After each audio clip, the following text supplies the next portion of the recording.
দেখতেই পাচ্ছ। আর এই যে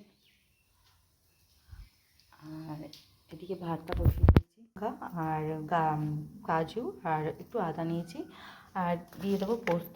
এই কটাকে বেটে নেব আর হলুদ গুঁড়ো, জিরের গুঁড়ো আর কাশ্মীরি লঙ্কার গুঁড়ো আর নুন দিয়ে দিয়েছি। এটা মশলাটা গুলিয়ে রেখেছি আর এটাকে পেস্ট করতে হবে পোস্ত দিয়ে। পনিরের আজকে একটা ডিশ বানাবো।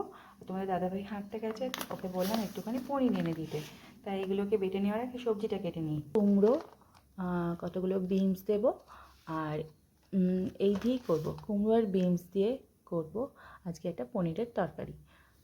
সর্ষের তেলে করবো, তাই কড়াইতে সর্ষের তেল আর জিরে ফোড়ন আর দিয়ে দিলাম দুটো তেজপাতা, মানে একটা তেজপাতাকে দিয়ে দিলাম দারচিনি, গোলমরিচ আর একটু লবঙ্গ, এলাচের টুকরো। এই যে সবজিগুলোকে কেটে নিয়েছি, সবজিগুলো এখন চলে গেলে কড়ার মধ্যে সবজিগুলোকে এখন ভাজা ভাজা করে নেব।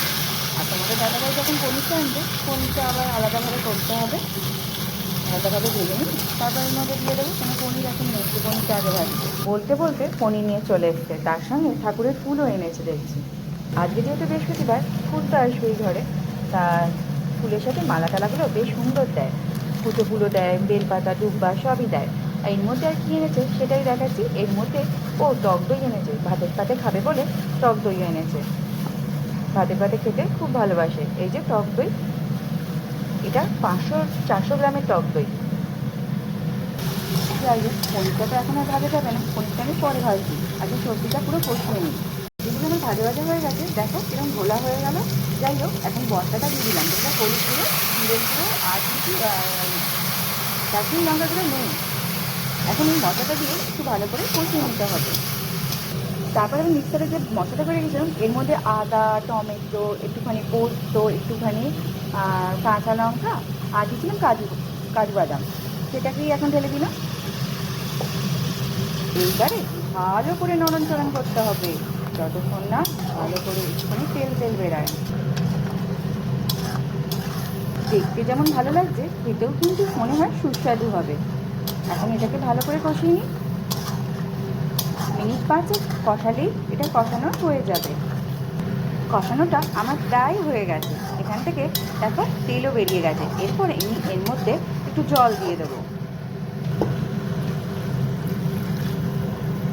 জল দেওয়ার পরে আমি একটা প্যান বসিয়ে দিলাম। যেহেতু পনিরটা পরে এসেছিলো, পনিরটাকে আমার ভাজা হয়নি, সেই জন্য পনিরটা তো ভাজতেই হবে, তাই কড়াতে আমি সর্ষের তেল দিয়ে দিলাম।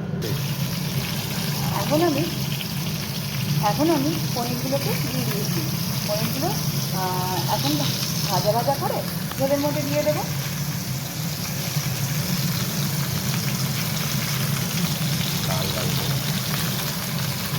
একটুখানি বাদামি কালার করে একটু ভাজতে হবে।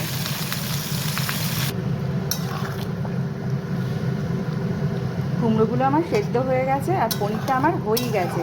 এরকম কষা কষা খেতে গরম ভাতের সাথে কিন্তু বেশ ভালো লাগে। বাড়িতে তৈরি করা গরম মশলা এর মধ্যে একটু ছড়িয়ে দিলাম।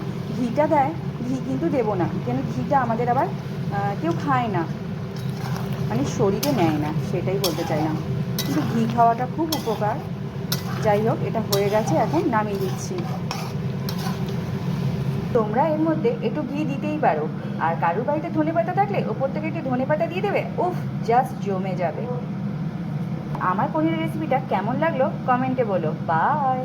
ভালো করে ধুয়ে এর মধ্যে দিয়ে দিলাম আদা, দিয়ে দিলাম দুটো কাঁচা লঙ্কা, দিয়ে দিলাম এর মধ্যে মৌরি, এই যে মৌরি দিয়ে দিলাম। এবার এটাকে পেস্ট করে নেব। আমার পেস্টটাও হয়ে গেছে, দেখতেই পাচ্ছ এরকমভাবে হয়েছে। আজ বৃহস্পতিবার মেনুতে কী কী আছে? আছে কালকেকার পালং শাকের তরকারি, আছে সকালবেলা পনিরের তরকারি, আছে ফুলকপির তরকারি যেটা বেলায় করেছিলাম, আর এখানে আছে টক দই। এই যে বসে গেছি খেতে, আর সব গুছিয়ে নিয়েই বসলাম। আর তোমাদের সাথে আগে পনিরের রেসিপিটা যেটা করেছিস সেটা একবার খেয়ে বলি কেমন হয়েছে।